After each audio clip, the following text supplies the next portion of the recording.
one of my favorite guests, my mother's favorite guest, Gerald Celente, joining us from up there in Kingston, New York, where he is helping kick off the Second American Revolution. I saw your press release that's up at the Trends Journal. Tell us about that. Tell us what you're doing. You're putting your money where your mouth is and your blood, sweat, and tears, Gerald.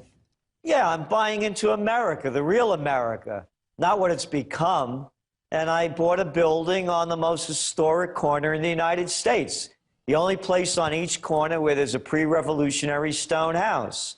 And Kingston, you know, was one of the first capital of New York State. And the British actually burnt the place down. And a lot of the revolution happened here. The Constitution was brought through here. So I believe if this is where the first American Revolution also began, why not start the second one? But this one won't be of bullets and armies.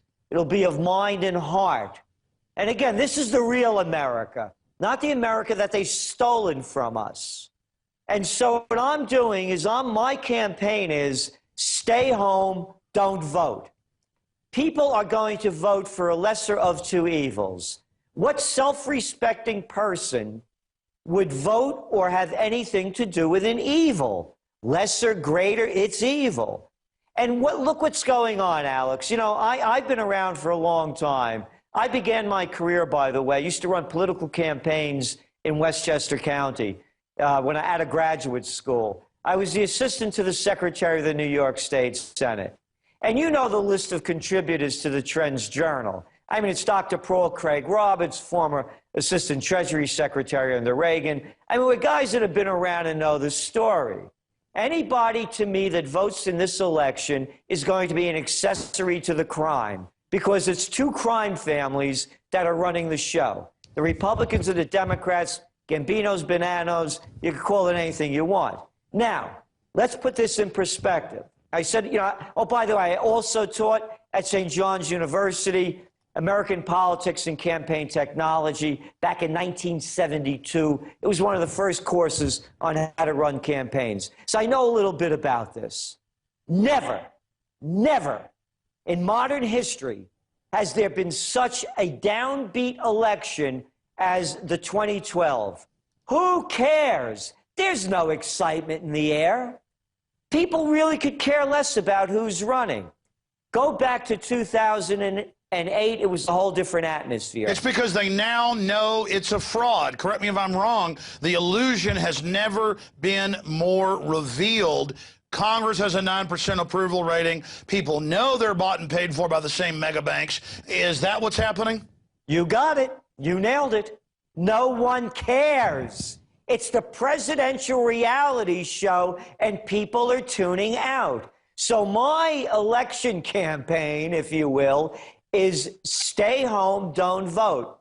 If 40% or less of the people don't go to the polls, we could call this an illegitimate election because, after all, we have illegitimate candidates representing us, whether it's Obama or Romney. And here's another thing. Go back in time. Do you know what Obama's approval rating is today? It's about 46%, 43, 46. Do you know what, at the same time during his re-election campaign, Dwight D. Eisenhower's was? 72%. And Dwight D. Eisenhower wasn't on the campaign trail. He was back in the White House.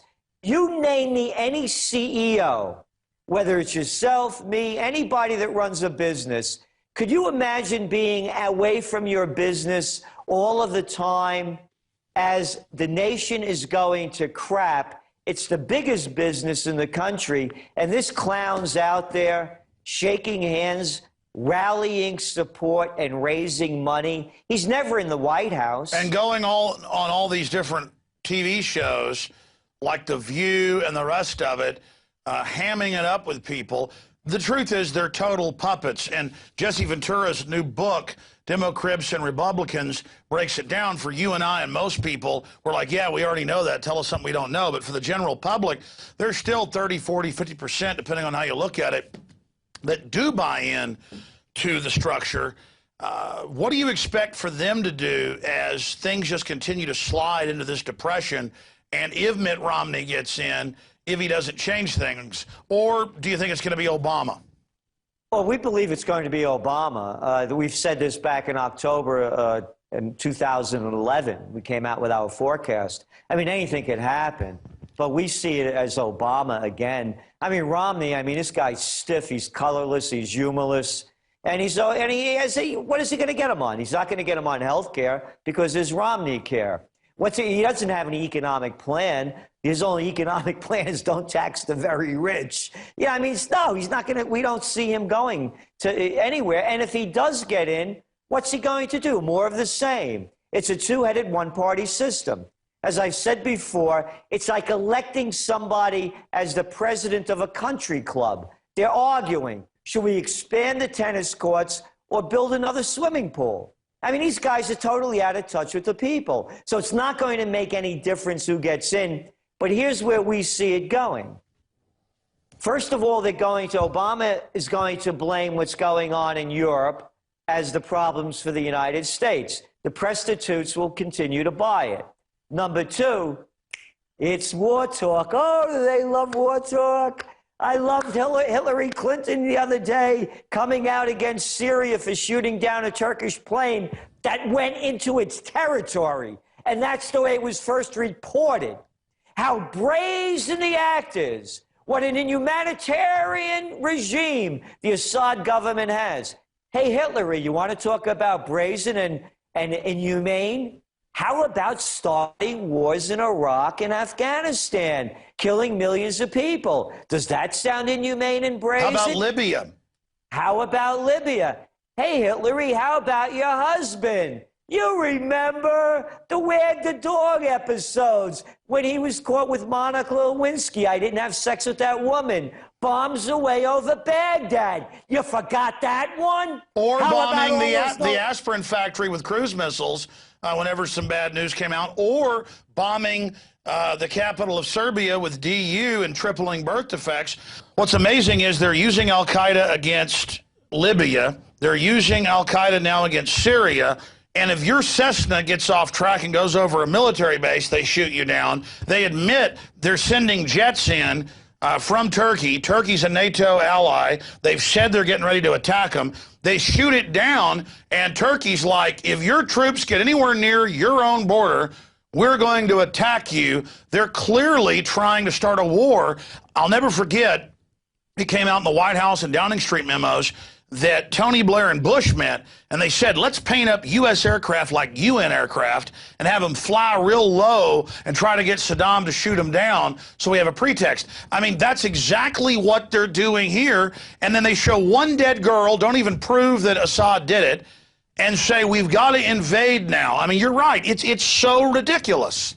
And that's how they'll get the people's mind off the economic problems, particularly in Europe. And so that's where we see it going. And again, you know, look at the facts. The Gulf of Tonkin, the psychopaths made that one up. Never happened. Hey, how about those weapons of mass destruction and ties to Al-Qaeda? Hey, it didn't happen, but we went to war, stayed there for what, 8 or 9 years, killed 1 million people, ruined the lives of how many of our soldiers, and spent $1 trillion. So what? Hey, take it easy. And now they're going to go in, it looks like, into Syria. Here's a fact. When Obama was down in the polls, go back to April of 2011, when Donald Trump was on his case, all of a sudden, we wake up on a Monday morning, they got Osama bin Laden. Obama's poll numbers skyrocketed up to 60% plus. It's the oldest game in the book, and they keep playing it over and over again, and the gullible people buy it. So what I'm saying is, enough. We know this game, we've seen it before, and that's why I'm helping to launch with you and others the Second American Revolution. We have to change the system. You're right. Gerald, I want to get into that, but first I want to get into your prognosis on Europe, because I read the Trends Journal. I interviewed Dr. Roberts, who's also part of your team. You guys have been absolutely spot on what's happening. So have people like Webster Tarpley, Bob Chapman, God bless his and the rest his soul, have been so on target. And it's really amazing how on target we've been. But the guys actually found that article I just mentioned. Here it is, London Guardian. We'll put it on screen up there so I can give people the headline. Confidential memo reveals U.S. plan to provoke an invasion of Iraq, Saturday, June 20th, 2009. And when this came out, leaked by British intelligence, the White House said, yeah, it's true. We're going to arrest whoever released it. And it was a plan. So this shows the UN was part of the scam. Bush told Blair the U.S. had drawn up a provocative plan to fly a U-2 reconnaissance aircraft painted in UN colors over Iraq with fighter cover. Bush said that if Saddam fired at the planes through an area that was illegal for them to fly, this would put the Iraq leader in breach of UN resolutions. And then they'd have the UN claim it was their aircraft as well. But don't worry, we'll just kill a U.S. pilot. Now, again, it turns out they didn't even need that. They just went in anyways. Turns out when they were telling Saddam, you're allowed to leave, they had jets ready to kill him if he tried to leave. And people say, oh, well, he's a bad guy. The CIA put him in power for folks that don't know their history books. Here is an example, and I see this Turkey situation where they're flying their jets, F-16s, their pilots on suicide missions into their country to get killed. They admit they flew into their country. Here's another false flag. And instead of the head of NATO getting in trouble or the president of Turkey getting in trouble, no, the system treats us like we're low-grade morons and shovels this at us. I want your take on that. But again, Al-Qaeda on record, we did a whole report on it earlier in the show tonight, has been used to overthrow Libya and Syria, complete with Al-Qaeda uniforms and flags. And then I'm told I've got to have the TSA abuse my wife and children, or Al-Qaeda is going to jump out like a jack-in-the-box from there, you know, behind the curtains over there, and is going to kill us all. I mean, how dumb do they think we are? Well, they're plenty dumb. I mean, look at the people that are going to vote for Obama and Romney, and they're going to believe in them. So they know how stupid so many people are. And let's go back to the Al-Qaeda. Let's go back a little more. Remember that wonderful Mujahideen? You remember the one that Jimmy Carter started paying off to fight the Russians in Afghanistan and that Reagan accelerated? Oh, you remember them. What's his name? Bin Laden's group. They do it all the time. When are people going to grow up and understand that you have a bunch of psychopaths, sociopaths, and losers that are destroying our lives? And why hasn't, you put up that article from The Guardian? Let's go back to the bigger issue. How come there have been no war crime tribunals for Bush, for Cheney? Oh, Condoleezza Rice is back on the news. She was a big hit at the latest Romney event. Yeah, that shows you how bad it is when someone like her gets press. How about Blair? Where are the war crime tribunals? You or I, like you mentioned, a Cessna goes out of their little zone, bam, you knock them down. Any one of us break the rules a little bit. Boy, the strong arm of the law really shoves it up to us. But hey, start a war for fake reasons, come up with the evidence how they were planning it. Hey, let's let bygones be bygones.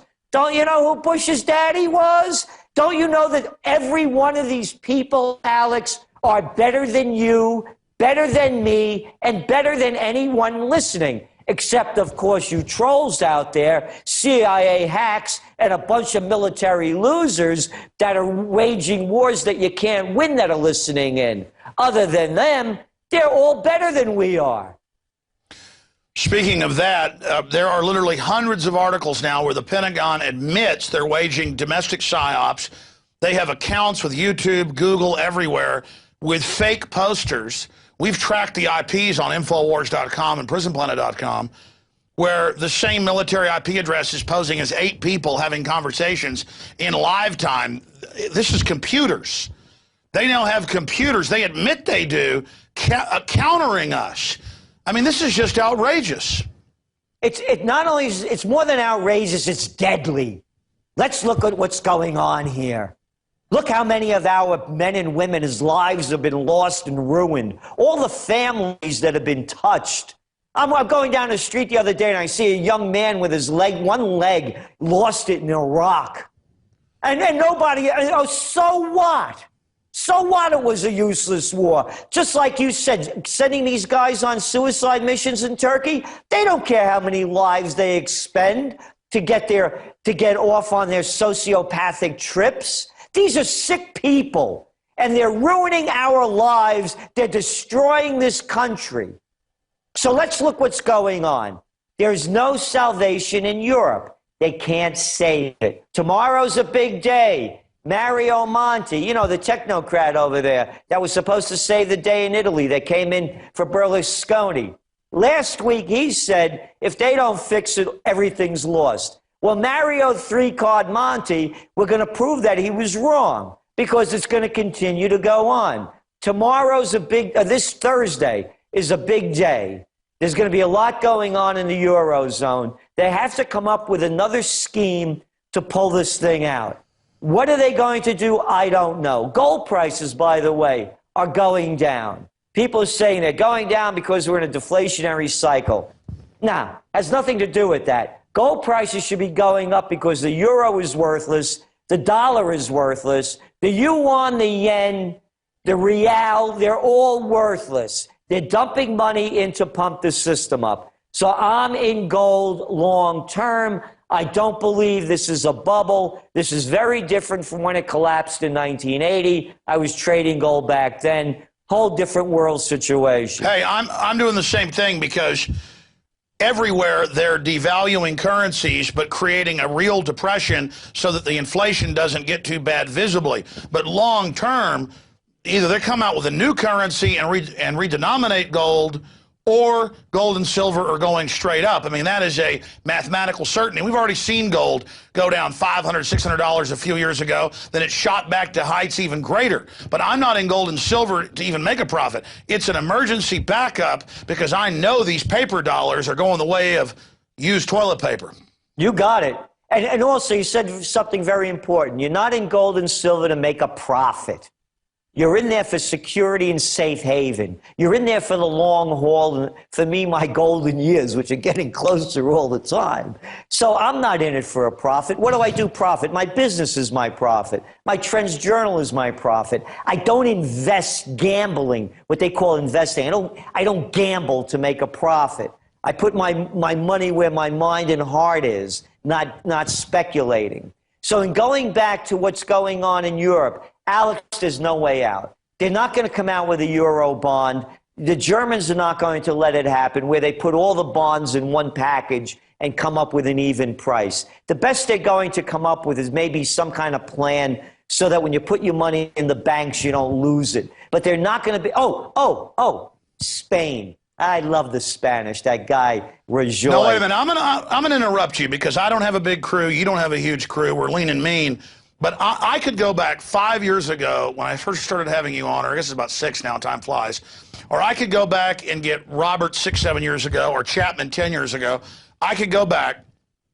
But I remember you 3 years ago, 4 years ago, saying, you watch, it's going to spread to Europe. It's going to start with the pigs.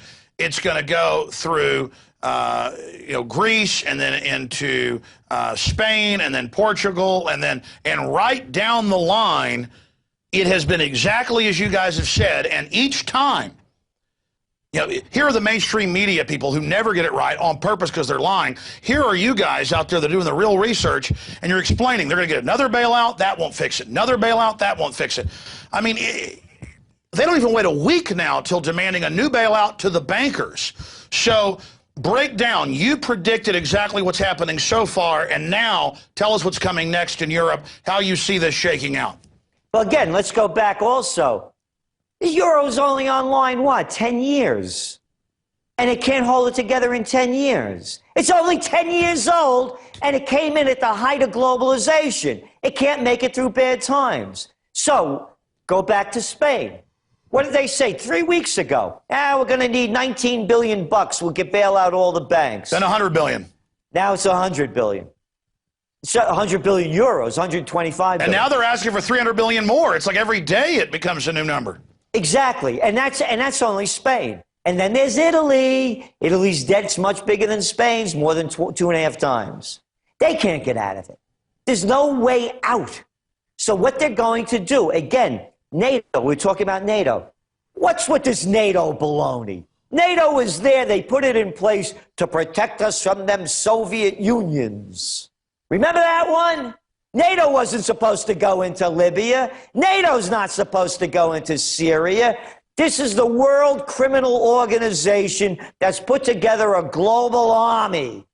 And they're going to get our mind off this by taking us to more war. They cannot solve the European debt crisis. And like you said, where's the money going? It's going to the banks. Who made up this baloney up that we have to save the money changers? Who made this up that if the banks fail, we all die? Hey, guess what? I can't go out of business. I want a bailout. If people can't get the Trends Journal, the whole world will go to crap. I mean, it's the same thing. And and look at this one. What was the average increase for these losers, these Jamie Dimons, these guys in Citigroup and all the rest? They got 12% on average bonuses, pay raises for bringing their companies that's another point. And the country down. That's another point. Not defending Communist China. They have their own problems and they're in bed with the globalists. But you and others have pointed out when they put melamine in kids' milk, they just execute them, the corporate leaders. I noticed they're taking all the fancy cars away from government bureaucrats because China is having budgetary cuts. But here, it's more caviar, more jets, more $500 a night for even Austin city officials when they go to New York to sell us out. I mean, it is amazing how, as Rome burns, they are literally fiddling. Again, we have to understand who the they are. The they, as I've said over and over again, are the same people we couldn't stand in high school and college. The ones that wanted to be the class presidents and head of the student councils. The suck-ups, the brown-nosers, the glad-handers, the insincere. That's who they are. They follow their career path, and they're destroying us, and people applaud them. They wait online to see them. They close down entire cities, airspace, stop the trains when they come into town, and they're bringing the entire global situation to another world war, and we're letting them do it. Oh, you know that woman on the bus, the school bus monitor, who the kids, ridiculed, and she's crying, and she gets, a couple of $100,000. If that was my mother or my Aunt Zizzy, may their souls rest in peace, any of them, if those kids started giving them any bit of crap, they would have laid these kids out. Who are you talking to? That's what would have happened in the old days. But the people in this country have become nothing more than a bunch of pansies. Well, by the way, you always talk about dressing nice, and I've been so busy. I've been sold on an idea that I've got to respect myself even more because I kind of saw it as dressing fancy puts other people down, but now I understand it's the opposite. Like the old-timers, they always tried to dress really nice, so I've got to go out and get some new suits and stuff because my others are worn out or too big now because I've lost some weight. But the point is I do intend to try to really start dressing a lot nicer, and my wife always does it, but with my children as well, because A, we've got to separate ourselves from people that don't care, because even poor people a long time ago tried to dress nice, and B, point out, hey, we're important, we've got manners, because society is completely degenerating. I mean, you go to the store now, people's pants are hanging down, they're slobs everywhere, society's degenerating, and the system counts on us not having any respect for ourselves, because even when I was in school, 25, 30 years ago, when it was things like middle school and elementary school, I was dressed with a button-up shirt and jeans, and my shoes were clean, and I wasn't fancy, and everybody was so much more respectful, and we weren't perfect, mind you, but nowadays, they've purposefully taken all discipline out of parents, out of people in the neighborhood, out of anybody, so that now everybody's a bunch of mindless, crazy animals. I mean, I'm really worried about society because you've got one group, that's getting into dressing better, having better food, being more cultured, getting back to basics, and then you've got others who are just headlong turning into animals. You got it. And that's the ones we have to watch out for because, just to make the point, people, I'm not talking about going out and buying. You could buy very nice clothes at a very affordable price. You go to Goodwill, Salvation Army, people that work with me, friends I have, they all do it. No, the point is people don't care anymore about looking nice. They don't care. That's exactly it. The other thing is, it doesn't cost anything to feel good. You make yourself feel better. I get emails all the time, people saying thank you for bringing this up. Because here's my, every day I meditate, or else I'd go out of my mind, all the crap I have to read and analyze it. And there's 5 things I say every day. Courage, dignity, respect, integrity, and passion. When you have those 5 elements, you don't take anybody's crap. And you do unto others as you would have them do unto you. And that's what we've lost to me in this country. We've lost our dignity.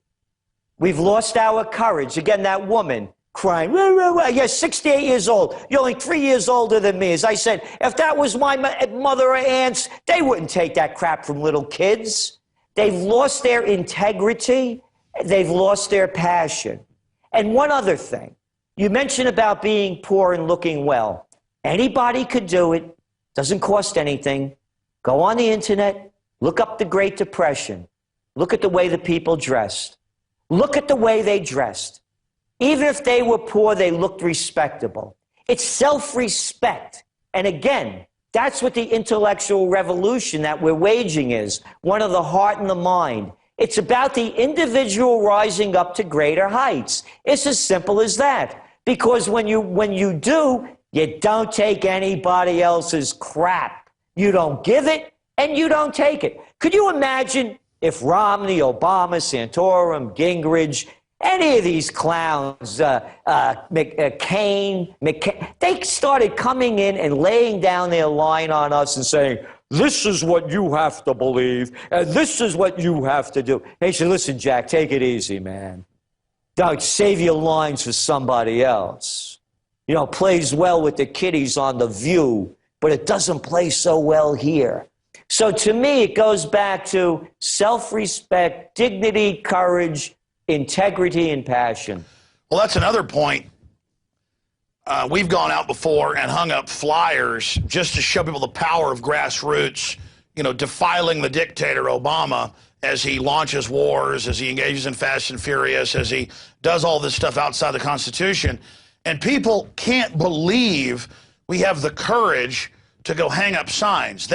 Or to protest Bilderberg. They say this must be fake. And I think, my God, they think I'm a hero because I would go hang a sign up or go protest a world leader. That is really pathetic compared to, I'll use the example, when my grandfather was flying, Liberators and B-17s over Europe, at the first of the war, half the people died flying their 22 missions.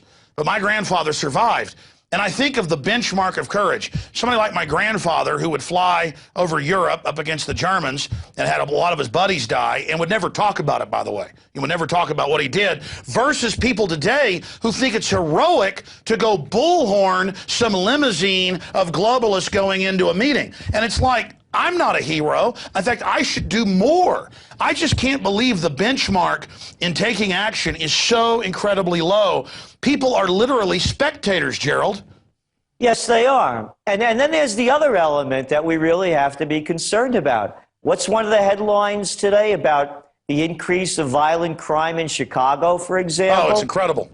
Yeah, so now what we have is, as society, and I'm not making these numbers up, the gap between the rich and the poor is the widest in the United States and any of the industrialized nations. What did people lose? 40% of their net income since the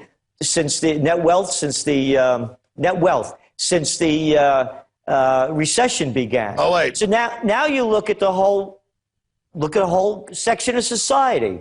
Kids, their mothers, whacked out on crack. They don't know who their father is.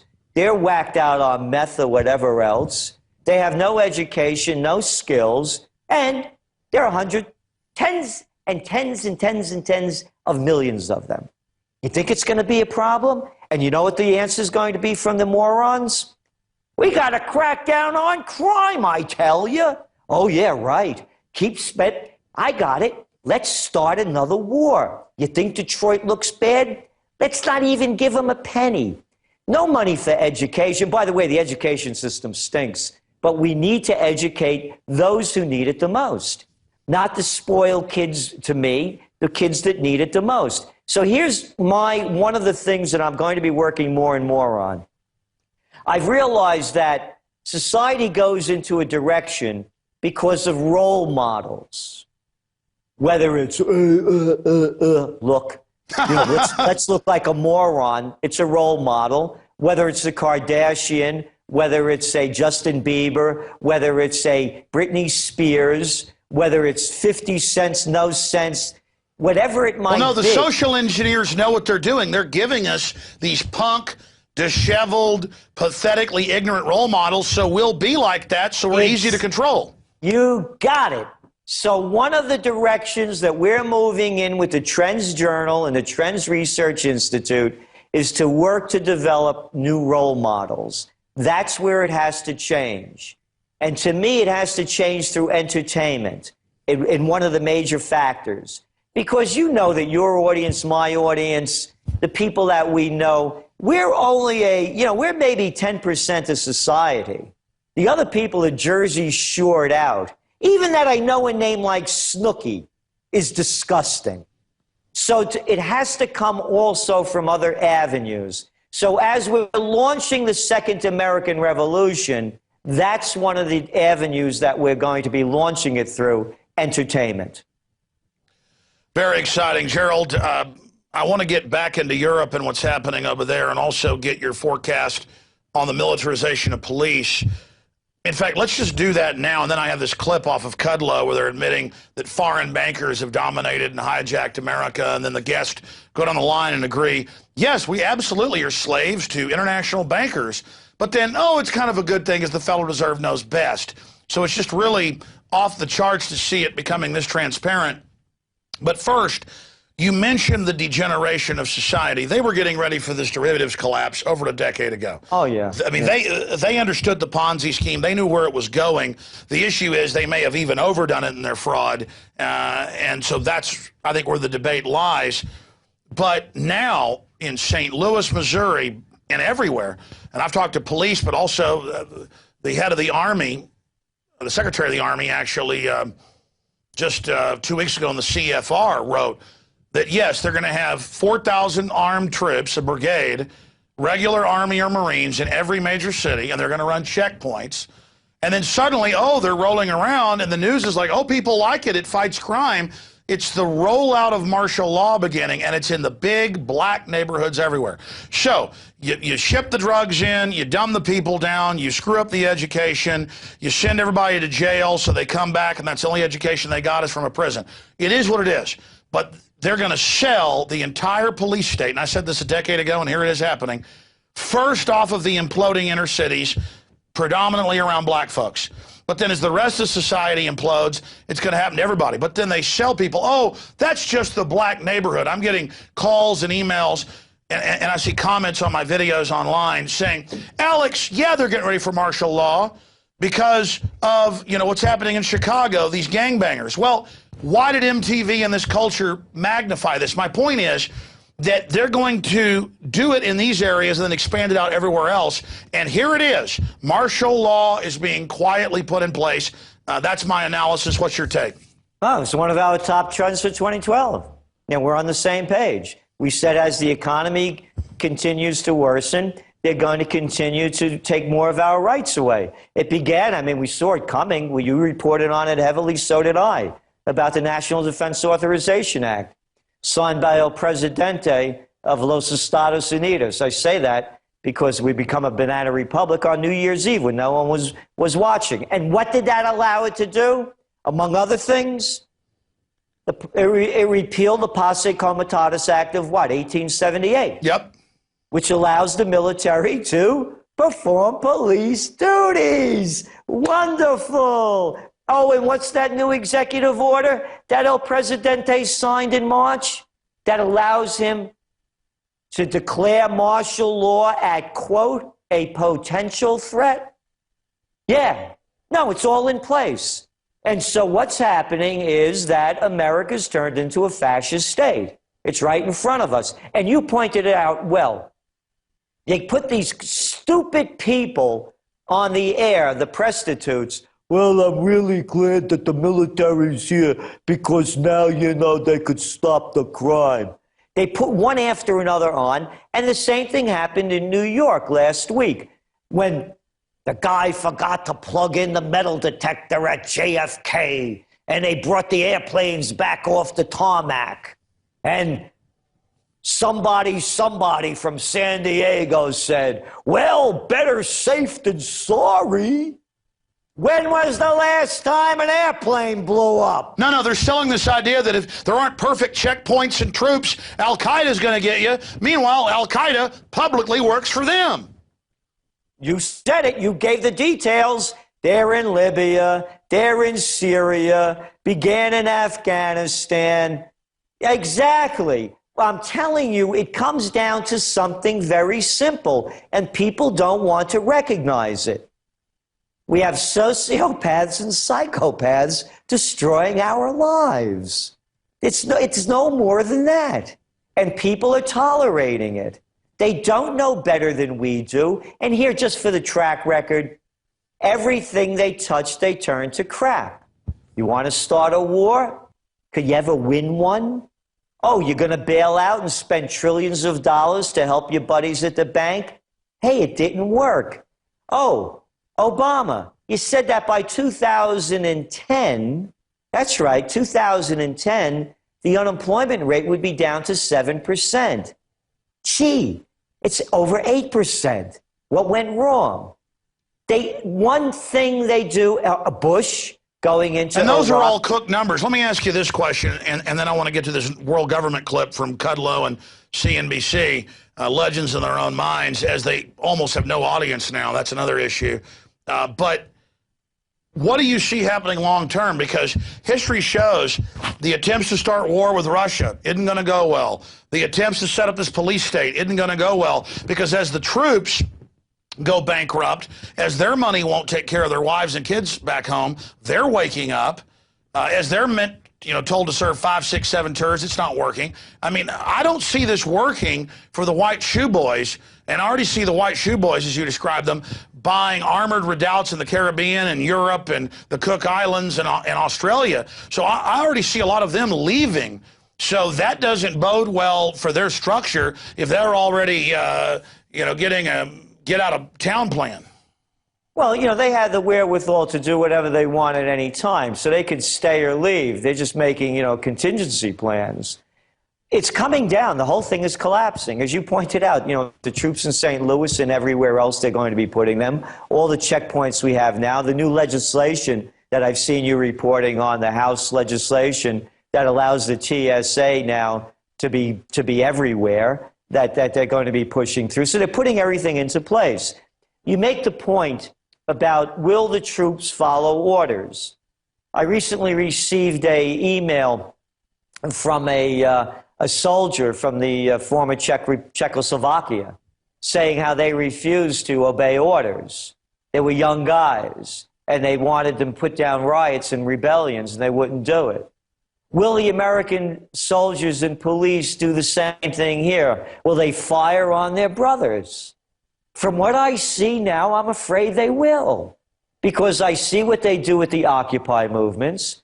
I see how they bash people to pieces, as we've seen the clips. The police, they kill that homeless guy in California. So I'm afraid that the nation has degenerated so much morally that they will fight against us. And I'm not saying that in anything that's so far out to think. I mean, after all, here we are today, you and I talking to each other. How many American soldiers got killed in Afghanistan today? How many Americans were killed, other people in Afghanistan today? How many drone strikes killed innocent people today or this week? So as long as we had, and the criminality. How many heads rolled on Wall Street from all the money being stolen from us?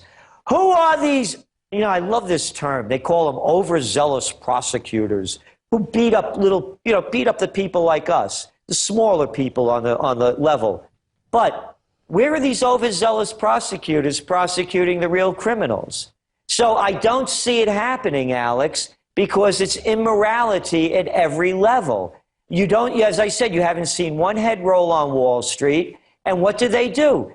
Roger Clemens. How much money did they spend going after this guy? $3 million instead of going after the head of MF Global. Exactly. So that's where I see it going. But again, it goes back to we the people. When enough people, I've said this before, there's this wonderful Hindu saying, when the student's ready, the teacher appears. Anybody that's really practiced at anything or got really good at it knows they had a great teacher in their lives. The same thing to me holds true for the people. When the people are ready, the leader will appear. But to me, the people are not ready emotionally, physically, and spiritually. I was out the other night down here at the waterfront in Kingston, and I sat outside and I was having my dinner, and I'm watching the people go by. It's like the whales got beached. And well, how could people go out in public like this? No one was dressed. People eating ice cream cones, you know, slovenly dressed, no manners. What has happened to the dignity of this country? I have a picture hanging on the wall. It's in one of my books, what Zizzy gave Honey Boy, of my parents, may they rest in peace. Italian immigrants, 1934, the height of the Depression. My father worked in a radio factory. My Uncle Frankie and Uncle Mario worked in fish stores. My Uncle Al was a butcher. They were all working people at these jobs. Every one of them is dressed and looking dignified. What happened? And you know what happened? It's very simple. We've been chained and mauled. Because my Uncle Al, he had his own butcher's shop. My Uncle Frankie and Uncle Mario, they had their own fish stores. Now you got to work for Walmarts. You got to work for Apple, making $62.50 a week. You have to work for Staples. There used to be stationery stores. There used to be grocery stores. There used to be hardware stores. That's right, little boys and girls. Not everything was chained and mauled. They've given everything to the rich. They've given everything to the Buffetts. They've been gated. They've been chained and they've been mauled. And as long as it keeps going in this direction, you're going to keep working for the man. You will never have a career. Waste your money on college. Go to work for one of the big guys so they can enslave you for the rest of your life.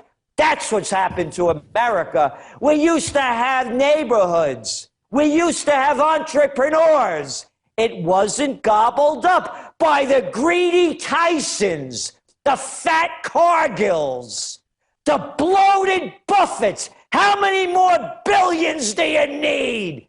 How many more billions do you need, Warren? Stop telling people to drink Coke. It's crap. It's poison.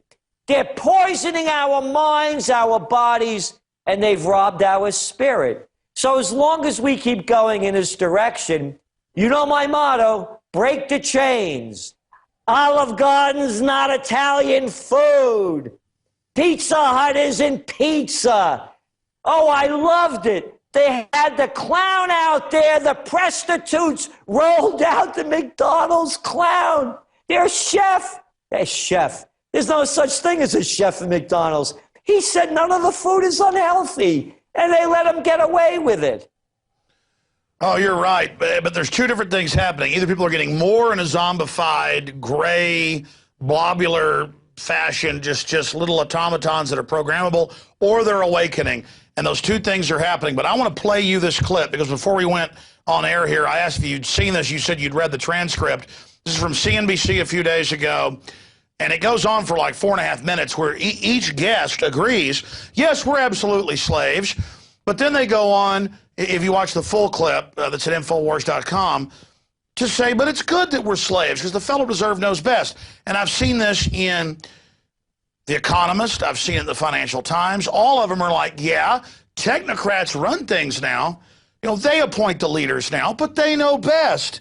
So I thought I'd play this clip and ask you, why are they getting this naked? Because I've seen hundreds of articles the last few months, more than 30 in the last week, in prestigious so-called publications, finally not apologizing and saying, okay, Alex, you were right, world government run by megabanks. No, the answer is megabanks, you are their slave. They actually say, we are slaves, quote, we are absolutely slaves to the banks. And they've conquered us, and that's a good thing, Gerald. Here it is from CNBC. Now, the question is, do we all work for central bankers? That's what I want to address to our guest tonight. Is this global governance at last? Is it one world, the central bankers in charge? Jim Iorio, aren't we all just living and dying for what the central banks do? Aren't we all just counting on the fact that there's a Bernanke put and that we won't go any lower than, say, 5% down from here? Of course we are, because if we look at the economic data, there's nothing to get excited about in that. We are absolutely slaves to central banks, because and we'd love to be slaves of the economy, but the economic numbers continue to do nothing but trend low. Yeah, and listen to what the Fed did this weekend. I think they really screwed up here. They said that we're going to do this Operation Twist through the end of the year. In other words, they're going to create uncertainty about what happens after Operation Twist, right at the same time that the fiscal cliff kicks in. Do we really want all That's enough. And that's one guy that did criticize them. The others were saying, oh, don't blame the Fed. We need to be their slaves. Since when have we gotten to the point where Congress has told the UN and NATO run our military to their face, and that we're slaves to foreign banks? How do we ever get there, Gerald? Again, it was a takeover. They had laws in place, Alex. It was called the Robinson-Patman Act, the Sherman Antitrust Act, the Clayton Act. All of these acts were put in so the robber barons wouldn't steal everything from us. They were all put in place so America could be the greatest country in the world. They were all put in place why people all over the world wanted to come here to begin their beginning, to live their life and to create their dream. It's all been taken away from us. We've been Walmarted, we've been Targeted, we've been McDonald's and Burger King. Everything is controlled by Home Goods, by Home Depot, by Lowe's, by a few people. They used to be... People are too young. I was thinking about this, talking to the younger people on my staff. I said, you know, you guys don't remember the time when there were hardware stores everywhere. Right down the block over here, there was a stationery store. Right over there used to be a butcher. Right over there used to be not a chain of dry cleaners, but a dry cleaner. Well, I was about to say, though, I remember growing up when the big box stores were just coming in, but I remember spending summers working on the farm and the ranch, and my grandma would take me down to the little town, but there were like 8 little dry goods stores, and she could go in and look at belts and hats and gear, and it was different prices and different qualities. There was more choices on that little country road than there are today at even a sporting goods store or a giant Sheplers or something. The truth is, there was more choices back then. In a small town, you'd have 5 butchers right there, and people would learn who was the best, who had the best this, the best that. It gave all these little choices. You'd have... Go ahead. No, you got it. It gave them all the little choices, and it gave them an income. It gave them the ability to reach their dream. It gave them an ability to live a solid middle-class life, or even an upper-middle-class life. You know, John Anthony West, who I work with, his parents had a clothing store, women's clothing store in White Plains, New York. He lived an upper-middle-class life. Now everything is Macy's. Everything has been taken over. I was telling you about my family. This is the picture on the wall. Look at the way these people are dressed. This is 1934. Look at the way they look. They worked in vegetable stores. They worked in fish stores, and they were butchers. They worked in the manufacturing sector. Remember that one? Alex, you don't need to be a genius to figure out what happened.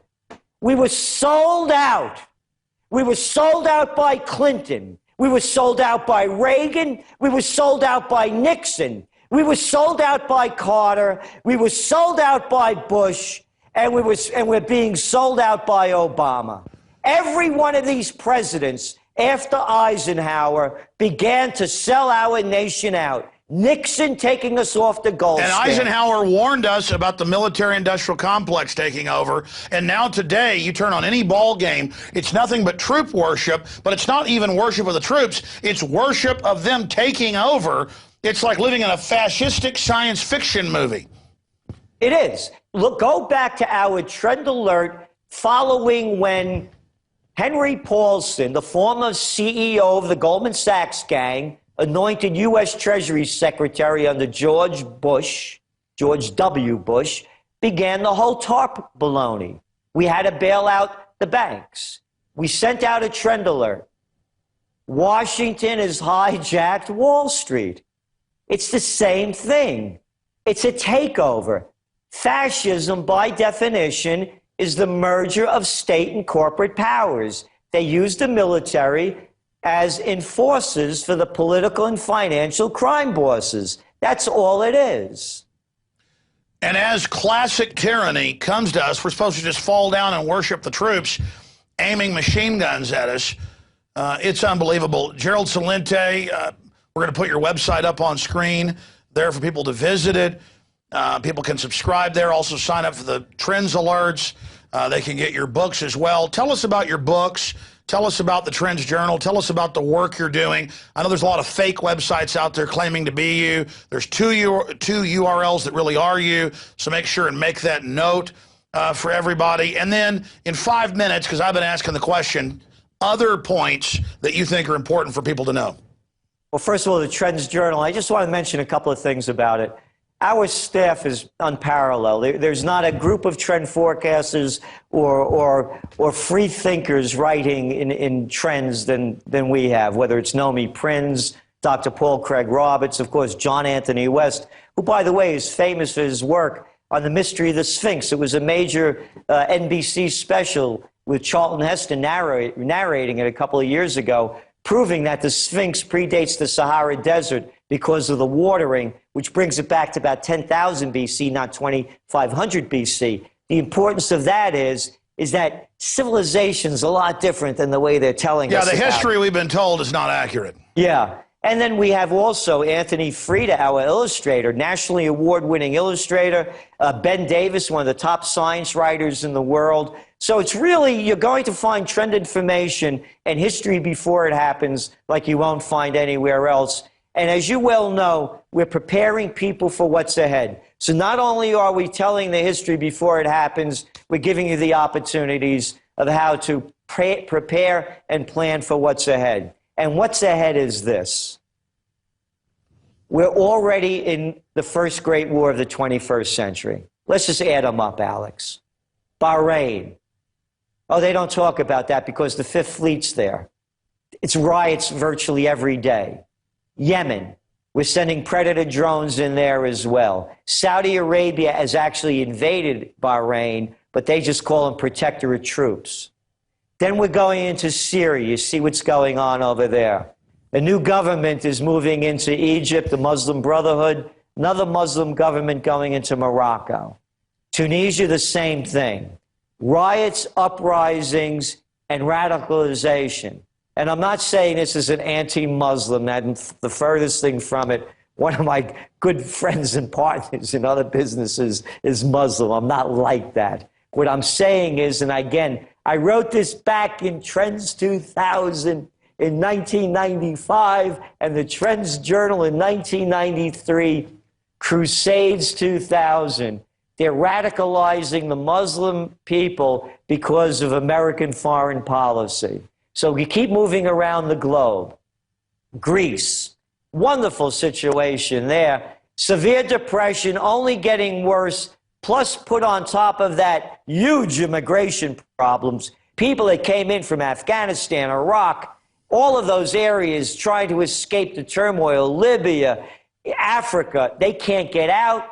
Serious problems in Greece. Oh, Spain, the indignados, the people that are indignant, 50% plus unemployment rate among the youth, 25% unemployment rate generally, much higher actually, and then, of course, a severe economic decline, a real estate bust. Oh, let's move over to Italy. Same thing. By the way, everybody now hear this. If you want to see a model that's made be successful, watch what's going on in Italy. There's a new movement, they call it the Five-Star Movement. It's being run by a satirist, a brilliant one, Beppe Grillo. And this movement is now the #3 party in Italy.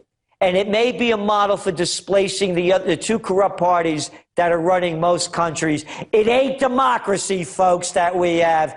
It's communism with just two isms, or fascism, I should say. It ain't communism, it's fascism with two parties running it.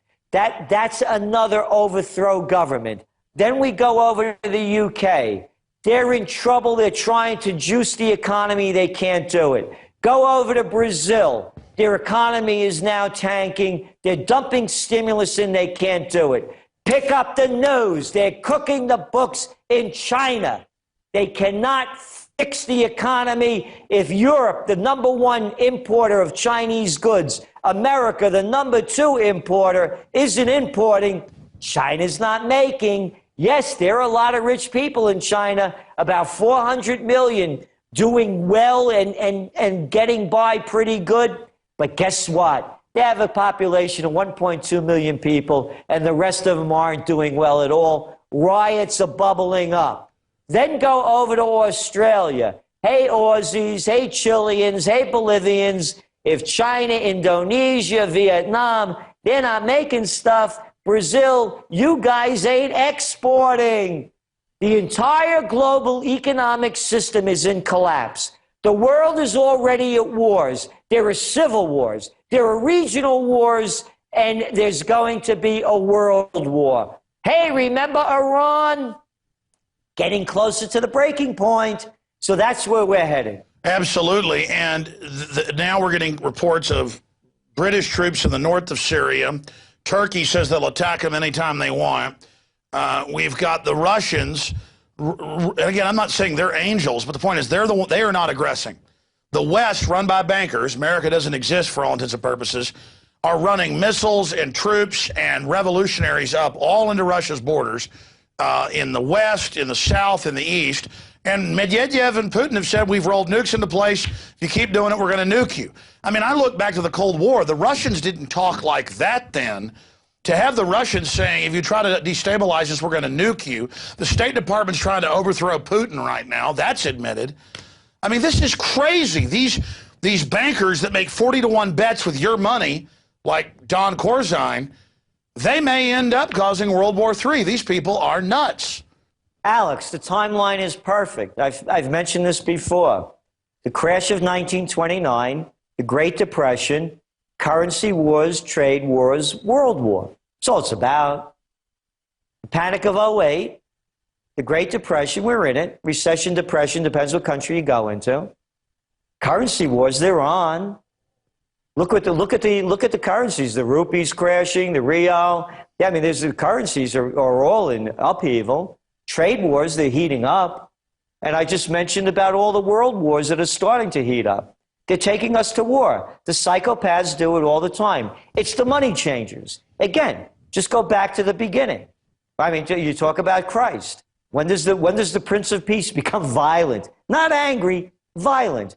To pick up a whip and drive the money changers out of the temple because they were the most evil people on the planet. They're called bankers today. When I was a kid in the Bronx, we called them loan sharks. No difference. So it's the money changers that are destroying civilization. They did it during Christ's time, and they're doing it now during our time. You played the clip, and I love these little weenies on CNBC. I don't think there's a pair of cojones if you put all those guys together, bowing down, scraping up, and telling them how wonderful the bankers are. What a disgrace. And again, it goes back to what I was saying.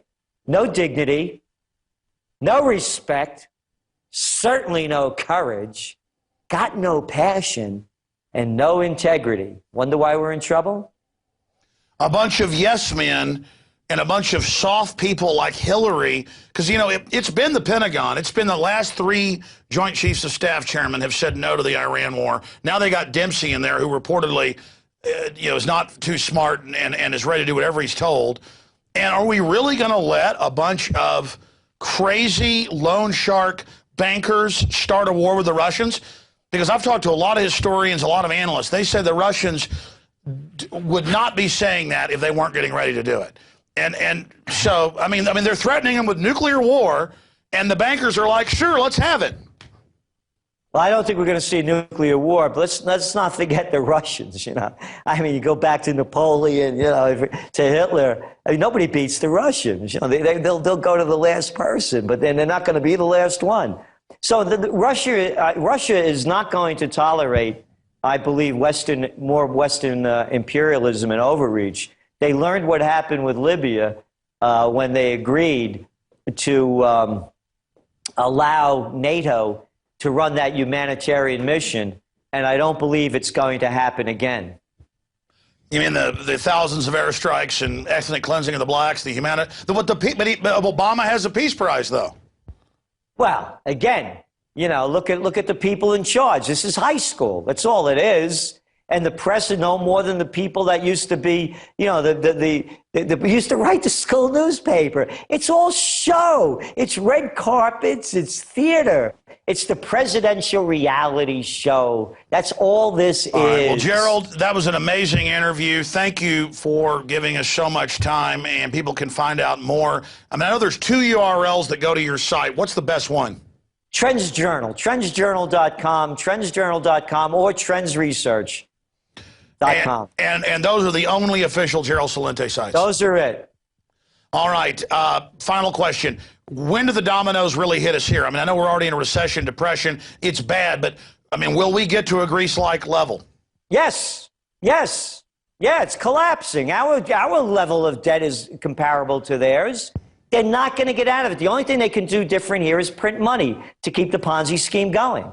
But other than that, no, it's collapsing. It's collapsing. Look at the numbers. They can't create jobs.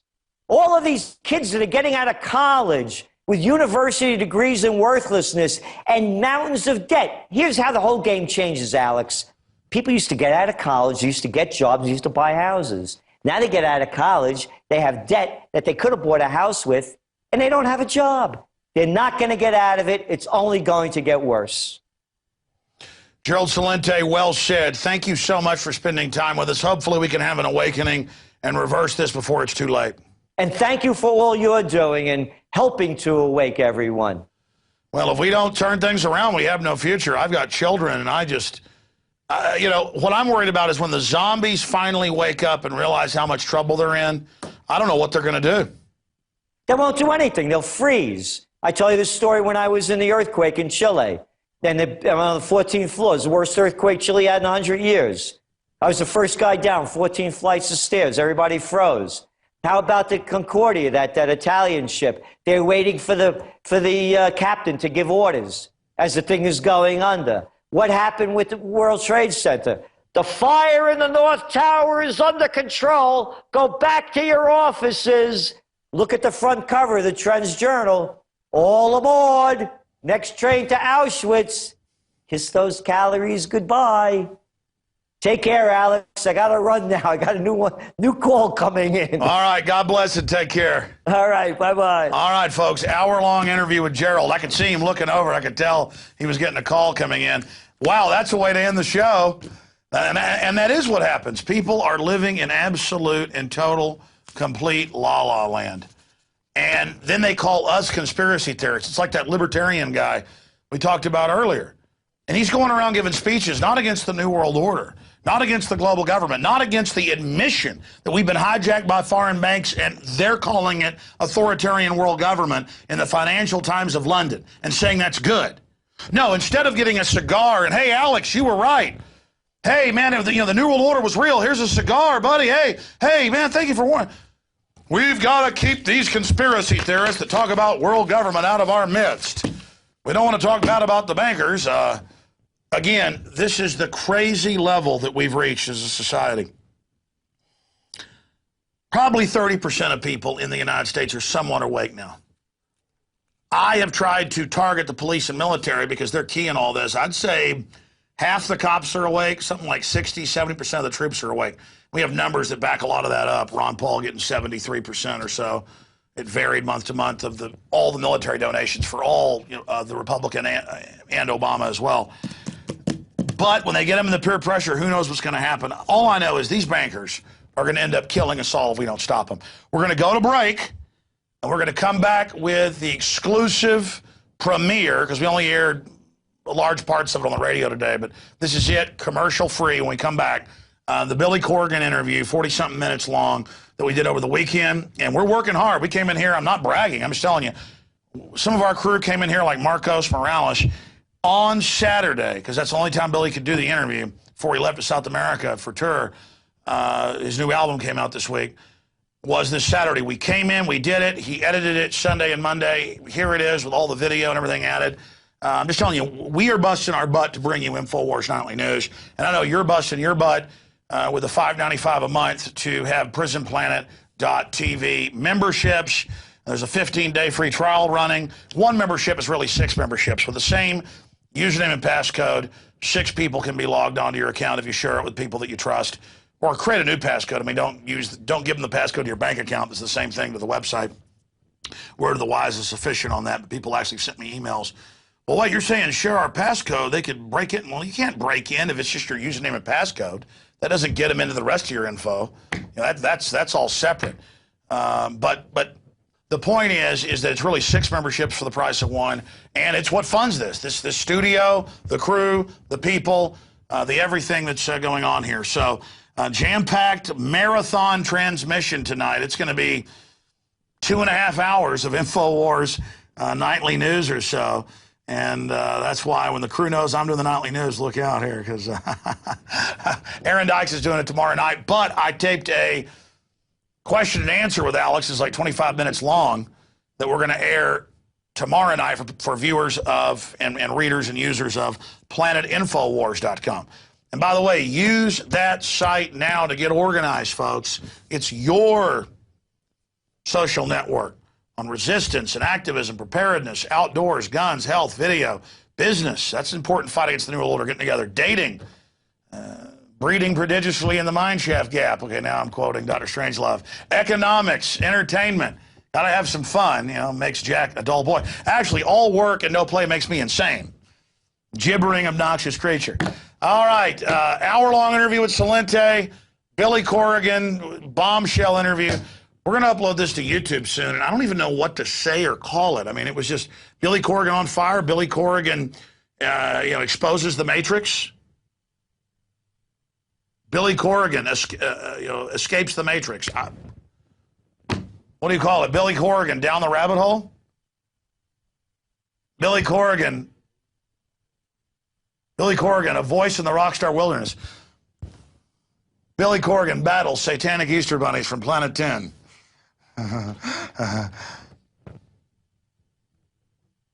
Billy Corgan fights what was that poem my mother would read me? The Jabberwocky. Hey, we didn't have a daily quote today, did we? We do have one?